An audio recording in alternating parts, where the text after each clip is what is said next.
na kira na sa nan ba kawai na ga nan ba a kayan waka na kira sai yake nuna min da cewa shi Nura ne. Ya kwatanta min a wani waje a nan Kano inda yake dukkan 'yan wasa na zuwa a nan wajen.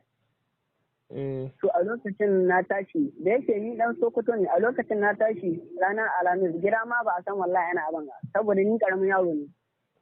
To a lokacin na taso na zo nan Kano wajen neman shi, ko da na zo sai ce min shi yanzu haka ma yana Kaduna, kuma ya mun kwatance a nan wajen Kaduna, na gyara na je Kaduna. Kuma da ni je Kaduna kwana na dai 2 a wajen ban samu damar ganin sa ba, duk inda ni kira shi kuma sai in ji wayan sa a kashe. Shi ne marabina da shi dai ya ce min shi yana Kaduna. To tun yanda ne idan ni kira shi baya doka, idan ni kira shi ko in ji waya ta kashe ko kuma in ji baya doka, to ni kuma tun daga lokacin sai ni shawara ne dawo gida. Sai da kuma na dawo gida na kwan 2 iyaka kuma ya koma kira na ya ce mai haka in zo a lokacin yana da uzuri yake mutu yayi. Da yake ka san shi kowace zuciya tana da abin da ke kwanta ma a rai.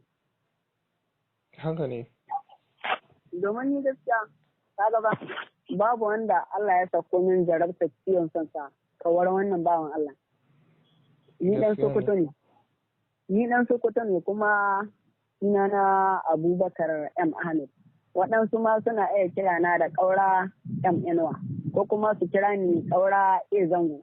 Duk wannan ba abin gaba ne, ni kuma saboda ina mugun son wannan bawan Allah ne shi ne yasa kawai. Ni dai shawarar zan baka na farko kada ka sake wani ya ƙara yaudara ka akan zai haɗa ka da Nura M. Inuwa ko kuma zai kai ka gurin Nura M. Inuwa ko kuma ka turo mai da kuɗi ya haɗa ka da Nura M. Inuwa. Abu guda ɗaya na sani wanda dukkan abin da kake so kana tare da shi. A kwana tashi idan Allah ya nufa sai ka haɗu kai da Nura M. Inuwa ta inda ma baka taɓa tunani ba.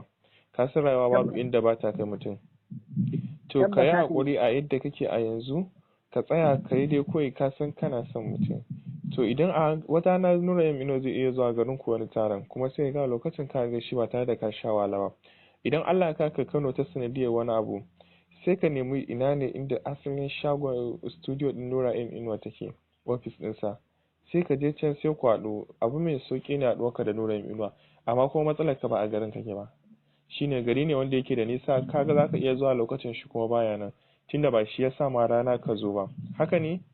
To da haka duk wanda zai zo za ku yi wa da shi ba wanda za ka ga Nura M. Inuwa ya ɗaura number shi a YouTube, ba zai taɓa yiwa ba. Ko dai mutane suke ɗaurawa ka kuma wani suna karɓa kuɗi da hannun mutane suna wannan. To ni shine kawai shawarar da zan baka, ka tsaya a dukkan inda kake ka ci gaba da sauraron waƙoƙinsa, idan Allah ya kaddara za ku haɗu. Shine kawai, komai nufi ne daga Allah. To masu sauraro kun ji, don haka sai ku lura kuma ku kiyaye. Ba wanda zai muku, kada ku yarda da wanda zai muku ƙarya akan cewa zai haɗa ku da Nura M. Inuwa. Domin ko su karɓar muku kuɗi ko su sa ku yi wahala ku baro garinku zuwa wani garin. Allah ya sa mu dace. Mun gode.